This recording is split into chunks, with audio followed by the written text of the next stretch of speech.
गुंडांविरोधी पथकानं कत्तलीसाठी जाणाऱ्या 4 गायींची सुटका केली। पोलीस आयुक्त नाशिक शहराचे संदीप कर्णिक यांनी शहरामध्ये गोवंश जातीच्या जनावरांची कत्तलीसाठी वाहतूक विक्री होऊ नये याकरिता शहर पोलिसांना आदेशित केलं होतं। त्यानुसार प्रशांत बच्छाव पोलीस उपायुक्त गुन्हा शाखा, संदीप मिटके सह पोलीस आयुक्त गुन्हा शाखा यांनी गुंडांविरोधी पथकाला कारवाई करण्याबाबत आदेश केले। त्यानुसार 19 डिसेंबरला सकाळी गुंडांविरोधी पथकासाठी गोपनीय माहिती मिळाली। म्हसरूळ पोलीस ठाण्याच्या हद्दीमध्ये पेठरोडकडून नाशिक शहरात कत्तलीसाठी गायी जाणार आहेत। ही माहिती तात्काळ वरिष्ठांना देऊन गुंडांविरोधी पथकानं प्रभारी सहाय्यक पोलीस निरीक्षक ज्ञानेश्वर मोहिते, पोलीस उपनिरीक्षक मलंग गुंजाळ, दिलीप सांगळे, पोलीस अंमलदार विजय सूर्यवंशी, प्रदीप ठाकरे, अक्षय गांगुर्डे, पेठरोडचे new Nashik towing service Tavali फाटाजवळील सापळा रचून या ठिकाणी थांबले असताना पेठरोडकडून नाशिककडे येताना MH15 EG 3085 हे वाहन दिसलं। त्यानंतर या वाहनाला थांबवलं तर वाहनामध्ये 4 गोवंश जातीच्या गायी कत्तलीसाठी नाशिक इथे घेऊन जाताना वाहनावरील चालक इरफान नूर कुरेशी वय वर्ष 27 हा काळे चौक मोठा राजवाडा वडाळा नाका या ठिकाणी राहणारा असून गोवंश जातीच्या जनावरांची वाहतुकीसाठी वाहन मालक समीर पठाण सादिक नगर वडाळा गाव या ठिकाणी त्यांनी पाठवलेले असून गायींची कत्तलीसाठी खरेदी करणारे आरोपी मन्नन कुरेशी नानावली या ठिकाणी राहणारे असून शालम चौधरी आवेश कुरेशी आणि हे बागवानपुरा येथील राहणारे असून सध्या ते फरार आहेत। त्यांचा शोध पोलीस घेत असून 4 गोवंश जातीच्या गायींची सुटका करून त्यांना गोशाळेत सोडण्यात आले। या कारवाई दरम्यान जिवंत जनावरे आणि वाहन असा एकूण 4,10,000चा मुद्देमाल जप्त करण्यात आलाय।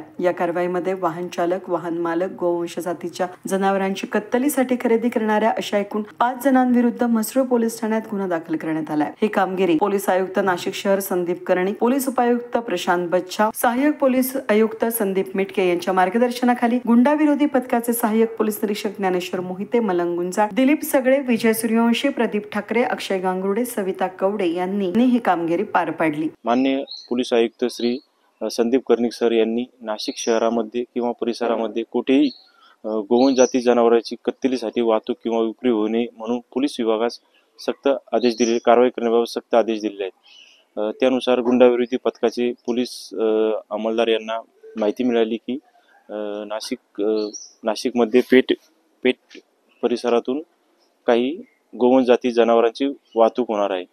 त्यानुसार माननीय पोलीस उपायुक्त श्री प्रशांत बच्छाव सर व माननीय सहाय्यक पोलीस आयुक्त श्री संदीप मिटके सर यांना सदरची माहिती देऊन त्यांच्या मार्गदर्शनाखाली आज दिनांक 19/12/2024 रोजी गुंडाविरोधी पथकाचे पोलीस अंमलदार मलंग गुंजाळ, दिलीप सगळे, विजय सूर्यवंशी, अक्षय गांगुर्डे, प्रदीप ठाकरे यांच्यासह पेठ फाटा येथे सापळा रचला असता पहाटे 5 वाजेच्या सुमारास MH15 EG 3085 या वाहनामध्ये 4 जिवंत गायी गोवंश जातीच्या गायी मिळून आल्या आहेत। तसेच आरोपी वाहन चालक आरोपी इरफान कुरेशी हा ताब्यात घेतला असून त्याच्याकडे चौकशी केली असता वाहन मालक समीर पठाण राहणार वडळागाव यांनी सदरचे वाहन हे गोवंश जातीची जनावरे आणण्यासाठी पाठवले होते। तसेच सदरचे गोवंश जातीची कत्तलीसाठी वाहतूक करण्यासाठी आरोपी नावे मन्नन कुरेशी, शालम कुरेशी व आवेश कुरेशी यांनी सदरचे गोवंश जाती जनावरे कत्तलीसाठी मागितले होते। तर सदरच्या कारवाईमध्ये वाहन चालक, वाहन मालक व 3 व्यापारी यांना आरोपी करण्यात आले असून यापैकी वाहन चालक हा पोलिसांच्या ताब्यात आहे। इतर 4 फरार असून त्यांचा शोध घेऊन म्हसरूळ पोलीस ठाणे येथे गुन्हा दाखल करीत आहोत।